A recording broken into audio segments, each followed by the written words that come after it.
Government superior science college Peshawar میں مشاہیر Pakistan seminar کا انعقاد کیا گیا۔ اس موقع پر سیمینار سے خطاب کرتے ہوئے کالج کے پرنسپل پروفیسر نصر اللہ خان یوسفزئی، چیئرمین ڈاکٹر سلمان انور نے مہمانوں کی خصوصی طور پر شکریہ ادا کرتے ہوئے کہا کہ آج بھی ہمیں جتنی ضرورت ہے جدید تعلیم کی اور جتنی کمی ہے ہمارے اداروں میں یا ہم میں، تو اس کے لیے یہ قدم جو انہوں نے 150 سال پہلے اٹھایا تھا وہ بالکل صحیح تھا، اور اس کی دور اندیشی کی ہمیں ان کو آج بھی داد دینی پڑتی ہے، اور اللہ تعالیٰ نے ان کے نام کو زندہ رکھا ہوا ہے اور رہتی دنیا تک ان کا نام زندہ رہے گا، جب تک ہندوستان کی سرزمین پر، برصغیر کی سرزمین پر جتنے انسان آباد ہیں اور یہ ادارے، اسکول، کالجز، یونیورسٹیاں اپنا کام کر رہی ہیں، ان کا نام زندہ رہے گا۔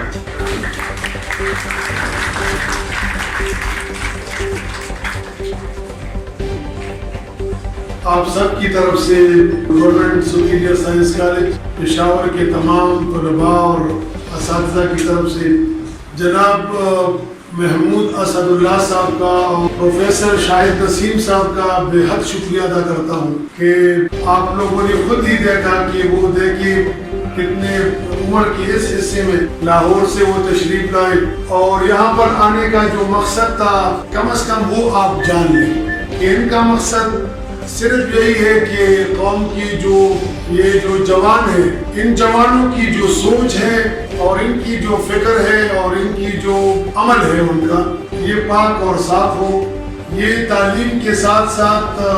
ایک بہترین تربیت سے آراستہ ہو۔ آپ لوگوں میں سے ہر ایک سر سید، ہر ایک اقبال اور ہر ایک جو ہے وہ محمد علی جناح بن جائے، جس میں مہمان خصوصی تحریک علی گڑھ کے بانی، مسلمان ہند کے نجات دہندہ اور 19ویں صدی کے عظیم مسلمان مفکر سر سید احمد خان کے نواسے سید محمود اسد اللہ صاحب نے شرکت کی۔ شرکا سے خطاب کرتے ہوئے کہا اور یہ البتہ عروج کی آتی ہے، اس کا بھی کوئی مالی فائدہ نہیں ہے، مگر یہ میرے ساتھ بہت وقت رہتا ہے، کوشاں رہتا ہے، اور اس کی بھی خلوص نیت سے یہ خواہش ہے کہ ہماری قوم کا مستقبل سمجھ جائے۔ اتنا مقبول مذہب ہے قرآن پاک اور اسوہ حسنہ، اتنی مقبول کتاب ہے قرآن پاک اور اسوہ حسنہ، اتنا عملی نمونہ ہے رسول اکرم صلی اللہ علیہ وسلم کا کہ یورپ کے بڑے بڑے دانشور، ہندوستان کے ہندو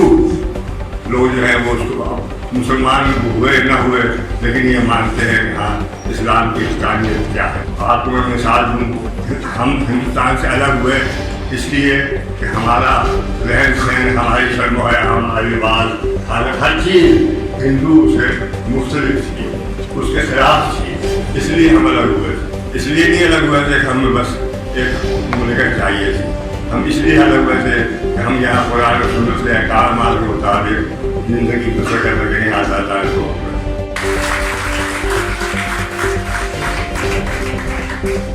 کیمرہ ٹیم کے ساتھ علی راوید، گریپ ٹی وی، پشاور۔